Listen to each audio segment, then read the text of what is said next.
선생님의 정보를 몸이라는 케이블이 그러니까 여기서 카메라에서 들어가서 케이블을 타고 책에 옮겨지고 끝. 케이블엔 정보가 남지 않잖아요. 그쵸. 그런 경우들이 되면서 아이들이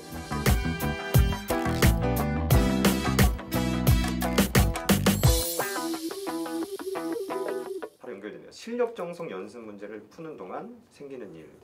이거는 어떻게 보면 약간의 그 어두운 부분에 대한 내용이 있으면 또 약간 뭐 긍정적인 변화가 있을 경우들도 있고 실력 정석 연습 문제를 푸는 동안 생기는 일. 제가 먼저 얘기를 하면 이런 느낌을 얘기해요. 기본 정석이 물론 기본 정석을 잘 받아들이는 경우들도 있지만 조금 어려워하기도 해요. 당연히 좀 어려워합니다. 어려워하면서 문제 푸는 동안에 뭔가 이해가 되긴 하는데 좀 헷갈리고 하면서 이렇게 손에 닿을 듯 말 듯 하면서 이렇게 한 바퀴 돌아요. 그럼 우리가 한 번 책을 돌았다라는 이유로 실력 정석으로 넘어가는 게 이제 그 다음인 거고, 그 다음에 이제 그 실력 정석은 그 아이가 기본 정석 보는 동안에 실력이 조금은 늘긴 느는데 어찌됐건 조금씩 그 비어진 것들이 조금씩 채워지는데 이 약간이 는 실력에 비해서 난이도가 너무 빨리 증가해서 두 번째 바퀴도 무엇 하나 정확히 딱 잡아내지 못한 채 희미하게 계속 이렇게 좀 멀어져가는, 그러면서 아이가 기본 정석과 실력 정석을 거치는 동안에 오히려 이렇게 좀 더 수학적으로는 더 약간 여러 가지 뭐 자신감도 떨어지고 그런 경우들도 일부 있고, 또 이제 실력 정석에서도 보통 이제 실력 정석을 기본 필수 예제랑 유제까지 푸는 데는 아이들이 그래도 따라오거든요. 네. 맞아요. 근데 이제 그 연습 문제를 푸는 동안에는 많은 변화들이 또 있어요. 그런 부분에 대한 얘기를 조금 더 해보면 될 것 같은데, 또 정석을 많이 또 더 수업하셨으니까 혹시 생각나시는 얘기? 방금 그 원장님이 말씀하신 잡을 듯 말 듯, 요게 되게 좋은 표현인데 어떤 친구는 그걸 잡기 위해 계속 탐구하는 친구들이 있어요. 맞아요. 그런 친구들한테는 이 연습 문제가 정말 가려운 것을 긁어주는 굉장히 좋은 문제들이 될 건데, 애들이 정말 본인이 할 수 있는 그렇죠. 최대의 깊이까지 네. 파면서 한번 생각해보는 기회들을 계속 주게 네. 되는 거거든요. 그때 실력이 일단 오르는 그치. 거니까. 근데 다른 어떤 친구들은 이렇게 잡힐 듯 안 잡힐 듯 하다 보니까 딱 놔버려요. 그냥 필기하는 기계가 돼버리고 생각을 그쵸. 놔버리죠. 근데 그리고 아이들이 단기 그 암기, 네, 초단기 암기력이 정말 좋아지고. 네. 물론 암기력 상승에는 굉장히 풀이까지 외운 놈들까지 봤으니까. 근데 그렇게 공부를 하면 저는 안 하면 못하다고 봐요. 그 시간에 차라리 뭐 센이나 이런 유형서를 보는 게 훨씬 더 도움이 되지. 그리고 근본적인 부분으로 가면 이제 그런 부분을 계속 부모님하고 선생님들이 계속 아이들로 하여금 고민을 하게 만들어줘야 이제 잡힐 듯 안 잡힐 듯 하다가 어쩌다가 한 문제를 잡았을 때 그 희열감을 좀 느껴야 동기부여도 될 것이고, 그리고 막 고민을 하는 과정에서 진짜 독한 학생들은 자기가 배웠던 모든 지식들 다 어쨌든 끄집어내서 적용을 시키려고 노력을 하거든요. 그렇게 공부를 하면 분명히 효과가 좋죠.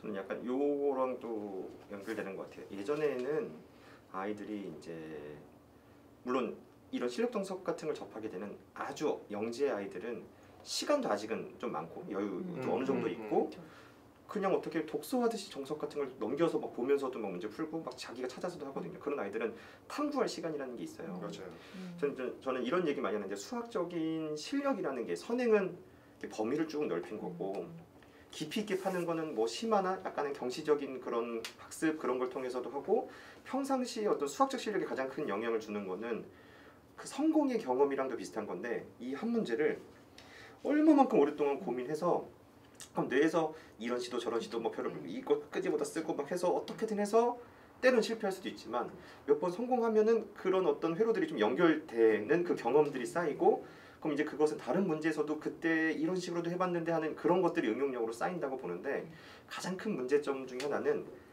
아이들이 일단 하는 게 너무 많아요. 네, 보통 실력 정석 정도 갈 정도 아이들은 모든 학원들의 숙제가 너무 많이 쌓여 있고, 그럼 기본적으로 이 한 문제를 5분을 공부할 수 있을까요? 아이들이 5분도 투자를 하기 힘들 거라고 보는 거예요. 뭐냐면 너무 많은 숙제들이 쌓여 있고, 그리고 어머니들한테 이번에 숙제가 어려워서 숙제가 5문제가 나갔다. 근데 5문제당 사실 제대로 고민하면 20-30분 고민해서라도 풀어내면 정말 대단한 걸로 박수 쳐줘야 될 문제들이 있는데 5문제 나갔다라고 할 수 있으면 어머니들 좋아할까요? 그럼 많아야 되거든요.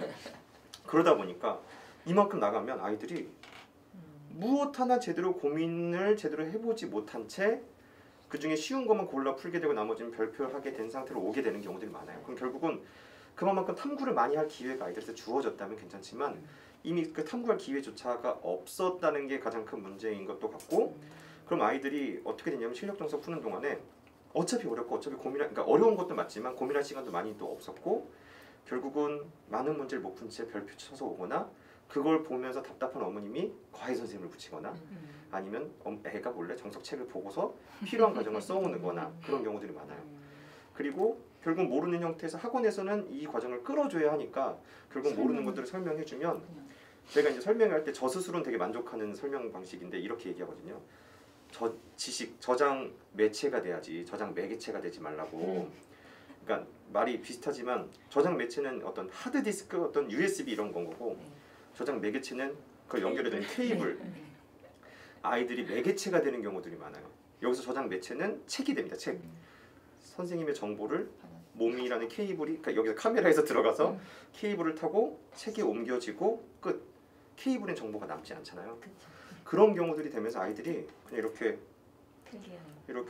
하고 뭔가 뇌를 오히려 더 쓰지 않는 구간이 펼쳐지기도 해요. 오히려 가장 재미없는 구간, 가장 재미있게 도전해봐야 될 부분인 건데, 그런 부분들의 모습도 좀 많이 본 것 같아요. 실력 정성 연습 문제를 집중적으로 하는 기간에. 그리고 이제 실력 정성 연습 문제 진도 나갈 때는 일반적으로는 선생님들이 점점 똑똑해지죠. 선생님들은 계속 반복해서 문제 풀고 하면서 더 문제도 빨리 풀고 논리적인 사고도 깊어지고, 아이들은 필기 속도가 뭐 점점 더 빨라진다던가. 이 선생님 잘 푼다 문제. 네, 이 선생님은 되게 잘 푸네. 저 선생님은 저기서 좀 막히네. 문제 이런 걸 보고 있는 시간이 된다던가. 네, 이제 준비가 안 된 상태에서 연습 문제를 만나게 될 때. 네. 그래서 어쨌든 학습은 이런 심화 쪽 학습은 정말 아이가 얼마나 고민을 할 시간이나 그런 걸 주어졌는지랑, 저는 이제 경우에 따라서는 전략을 때로는 뭐 바꿔야 수도 있다고 봐요. 어떤 경우에서는 아이가 집에서 최대한 고민할 시간이나 주지만 그 고민할 시간을 학원에서 묶어놓기에는 그것도 아이가 그만큼 시간을 빼기 힘들고, 집에서도 그 정도 할 수 있게끔 마련이 되는 경우도 있고 안 되는 경우도 있겠지만, 이거는 어쨌든 어렵기 때문에 아이들한테 기억에 어쨌든 남기려면, 뇌에 남기려면 아이가 못 풀어왔었더라도 그럼 선생님 제대로 된 걸 풀이하고 그것을 다시 한번 자기가 푸는 걸 선생님이 확인하는 과정이 있느냐. 아이가 자기 손으로 풀면서 이건 이렇게 됐는지 논리를 자기 머리에 담을 수 있는 기회가 주어지는 수업 방식이 있고, 그냥 선생님은 풀고 아이는 필기하고 끝. 그렇게 돼버리면은 후자는 거의 안 남거든요. 근데 학습 과정 방법에 따라서 이런 심화적인 건 어쨌든 누가 끌어주고 아이가 다시 해보게끔 하는 과정. 물론 그런 과정에서 아이가 스스로 고민하지 않은 채 쌓여진 거는 조금 약할 수 있다고 봐요. 그러니까 아무리 심화적인 문제를 아이가 충분히 고민하지 않은 채 수업하면 아이가 받아들이는 깊이가 달라요. 이게 무슨 문제인지도 잘 깊이 있게 이해하지 못한 채 수업을 듣기도 하거든요. 그래서 일단 확실한 건 고민의 시간이 많이 주어지게끔 학습하는 게 좀 중요하고, 그러려면 이제 학원들이 좀 정돈이 돼야 되겠죠. 선행, 선선행 이런 학원들이 다 있는 상태에서 쉬운 일은 아닌 것 같고, 요즘 학생들이 공부하기 더 어려운 어쨌든 여건은 있는 것 같아요. 예전에 비해서 근본적인 실력이 쌓이기 힘든 느낌?